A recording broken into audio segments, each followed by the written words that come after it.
Hey everybody, this is Mark here at Garrett's Guitars in Portsmouth, New Hampshire, and the subject of today's video is too many guitars. What do I mean by that? Well, lately I've just been harping on the fact there's too many used guitars in the market, and it drives the value of used guitars down and leaves us all wondering where it's going in the future. But that's not what I'm here to talk about. I'm here to talk about an abundance of things, and this is maybe a little philosophical, I guess. The overabundance of guitars in our lives and its effect on us and our ability to enjoy the guitar. So, stick with me for a minute and see if you can follow this. I hope this makes sense. I want to start by just talking about my first guitar. My first guitar was a Kramer Striker. It was a right-handed guitar converted to left-handed. It was it was a great guitar. I played that for hours. My fingers literally would bleed or just be all cut up and calloused and dirty because I couldn't afford to change the strings that often or something. I don't even know.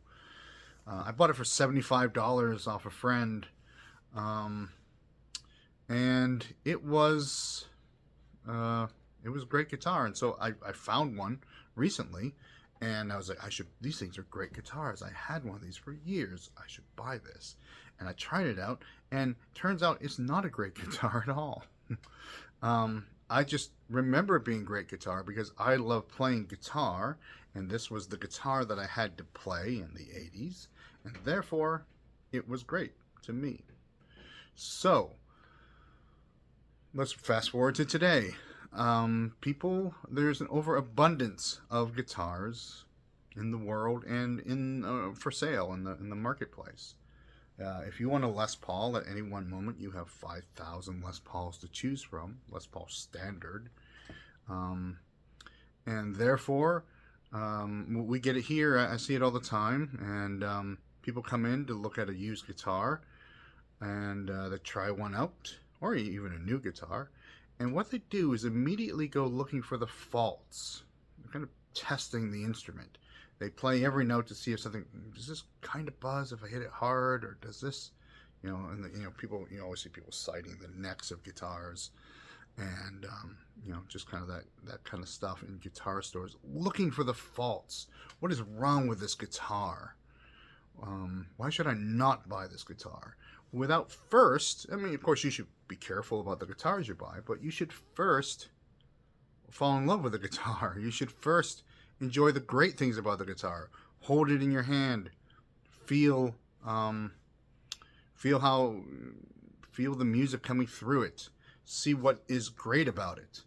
But because we have so many guitars to choose from, when we go looking for a guitar, we can fixate on the one thing that we want, and the reason we want it isn't always, I would have bought a Rickenbacker because I loved the Beatles in the 80s when I was learning guitar. And now I realize a Rickenbacker is kind of, for me, a terrible guitar. But that's the thing that George Harrison and John Lennon played and all sorts of other cool people, and so I would want one. But it wasn't available to me. They were too expensive, and you couldn't find one. And so I went a different path. And I'm pretty glad about that. And I kind of feel sorry for people who are overwhelmed with the abundance and they're unable to enjoy things because every time you pick up a guitar, rather than look for the joy in it, you're looking for the flaws. And this is not just about guitars. This is about a lot of things in our life today. I think we are burdened a little bit by the overabundance of things, and it makes us unable to make a decision, but it also makes us unable to enjoy the thing that you have. The old want for nothing but to not want is kind of the there's a bunch of quotes that kind of sound like that, but like being happy with what you got. There's a power in that. Now, I, as a person who owns a guitar store and sells guitars to people, should not be talking like this. I should be saying, what you need is another guitar. What you need is this particular guitar. It's the best one on earth. And although I find joy in all guitars, even strange old beat-up guitars and beautiful, exquisite guitars with inlay and all that. I find beauty in just about every guitar because I love music, and the guitar is the vessel through which I enjoy playing music. One of them. I play other instruments too, but um, and so I find a joy in it, and I approach instruments with joy. And I see people coming to the store who do that as well, and I just really, I vibe with that, so to speak. I see someone pick up a guitar and go, "Ooh, I like it." And it's like, yeah, that should be your first reaction. Just like if you meet a person, you should decide, you should first work from like an idea that this is a great person. And then if it proves out that they're not a great person, but if you meet everyone with suspicion, then you just get sad. And if you meet every guitar with suspicion, maybe that makes you a bit sad too. So, should you buy another guitar? Absolutely. Every guitar, now I own 20 something guitars. Depends, I have some that live in Europe permanently. I have, so I've left guitars all over the world, so that when I go there, I can play them. I have, 20 something guitars and about 12 basses, 2 Hammond organs, 3 drum sets. It's nuts. I own too much stuff. But all of these instruments have brought me joy, and when I play them, I feel the joy from them, even if they're flawed. So, the reason I'm here to talk about the overabundance of guitars is just, first of all, I'm saying buy a guitar. They're great. But don't be so skeptical. Be happy with what you have as well. Don't be so skeptical of everything. Find the joy, find the music, find the love in all sorts of instruments.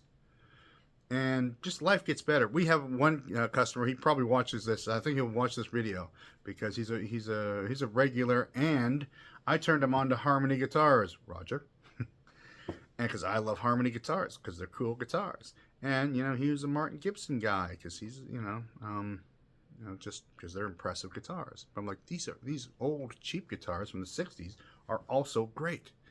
And turns out he loves them too now, and he owns a few. So I think that's kind of part of the journey too, is just kind of learn. Every guitar has a bit of magic in it, and they all sound different. Even guitars that were made in the same factory in the same day come out sounding different. So that's my rant for today. Thank you for listening. Let me know your thoughts on that too in the comments, and like and subscribe and all that good stuff. And I do read the comments. I don't respond to everything, and sometimes I'll slide on some messages that come in. But I do appreciate everyone who communicates with us here, through this and other ways. So thanks for that. And the subscribe thing is important just because it kind of helps the YouTube thing. And there's a lot of other videos here on YouTube that you can check out from Gary's Guitars. So please do. And we'll talk to you soon, and enjoy your guitar.